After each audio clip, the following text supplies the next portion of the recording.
अरे अंतरिक्ष के सिपाहियों, एक शानदार समय के लिए तैयार हो। हंसी, ज्ञान और ढेर सारी मस्ती से भरे एक कॉस्मिक एडवेंचर पर ब्लास्ट ऑफ करने के लिए तैयार हो जाइए।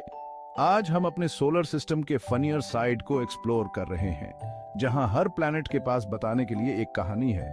मर्क्यूरी जैसे स्कॉचिंग हॉट प्लैनेट से लेकर सैटर्न जैसे giant ring wearing gas giants तक, हमारा सोलर सिस्टम अजूबों का एक कॉस्मिक कार्निवल है।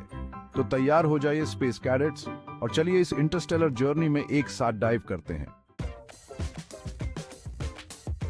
सबसे पहले हमारे पास हमारा अपना स्टार है, सूर्य, जलती हुई गैस का एक विशाल गोला जो पृथ्वी पर जीवन को संभव बनाता है।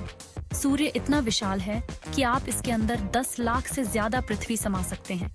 यह अल्टीमेट कॉस्मिक क्लाउन कार जैसा है। आगे हम वीनस की ओर बढ़ रहे हैं, हमारे सोलर सिस्टम का सबसे गर्म प्लैनेट। वीनस का एक अविश्वसनीय रूप से डेंस एटमॉस्फेयर है जो रनअवे ग्रीन हाउस की तरह गर्मी को ट्रैप करता है। वीनस पर सतह का तापमान स्कॉचिंग 837 डिग्री फ़ारेनहाइट तक पहुंच सकता है। यह आपके ओवन के सेल्फ क्लीनिंग मोड से भी ज्यादा गर्म है। अब मार्स लाल ग्रह के लिए ब्लास्ट ऑफ करते हैं। जंग लगी लाल धूल और भविष्य के मानव उपनिवेशों के सपनों की दुनिया। मार्स हमारे सोलर सिस्टम के सबसे बड़े ज्वालामुखी ओलिम्पस मॉन्स का घर है, जो माउंट एवरेस्ट से 3 गुना ऊंचा है।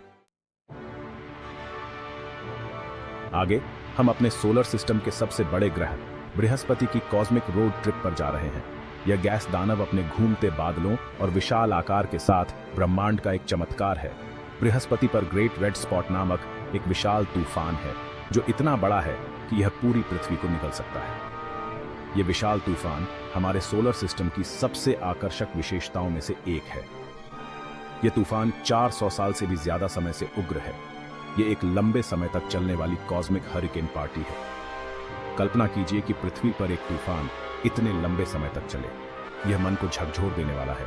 वैज्ञानिक अभी भी इसके रहस्यों को समझने के लिए इसका अध्ययन कर रहे हैं। अब हम शनि की ओर बढ़ रहे हैं, ब्लिंग वाला ग्रह। शनि अपने आश्चर्यजनक छल्लों के लिए प्रसिद्ध है, जो बर्फ और चट्टान के अनगिनत कणों से बने हैं।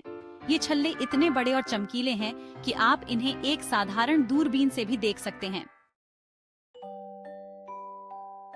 ठीक है स्पेस फैंस, अब यूरेनस के बारे में बात करने का समय है।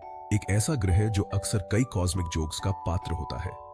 यूरेनस अपने आप में एक आकर्षक ग्रह है। यह एक आइस जायंट है जिसमें एक धुंधला एटमॉस्फेयर और एक साइडवेज रोटेशन है। एक कॉस्मिक रोलिंग पिन की तरह अपनी तरफ घूम रहा है।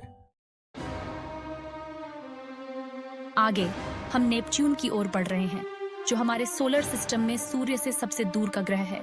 नेपच्यून अपनी अविश्वसनीय रूप से तेज हवाओं के लिए जाना जाता है, जो 1200 मील प्रति घंटे की गति तक पहुंच सकती है।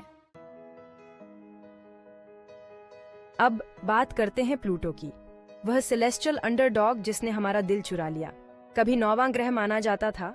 प्लूटो को 2006 में एक बौने ग्रह के रूप में पुनर्वर्गीकृत किया गया था, लेकिन प्लूटो को परवाह नहीं है। ये अभी भी वहां मौजूद है, सूर्य की परिक्रमा कर रहा है और अपना काम कर रहा है।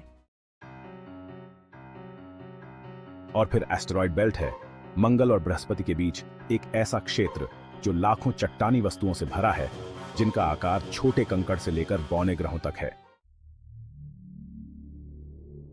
अंत में आइए इस तथ्य पर आश्चर्य करें कि हमारा पूरा सोलर सिस्टम, जिसमें हमारा अपना ग्रह पृथ्वी भी शामिल है, 5 लाख मील प्रति घंटे से भी ज्यादा की अविश्वसनीय गति से अंतरिक्ष में घूम रहा है।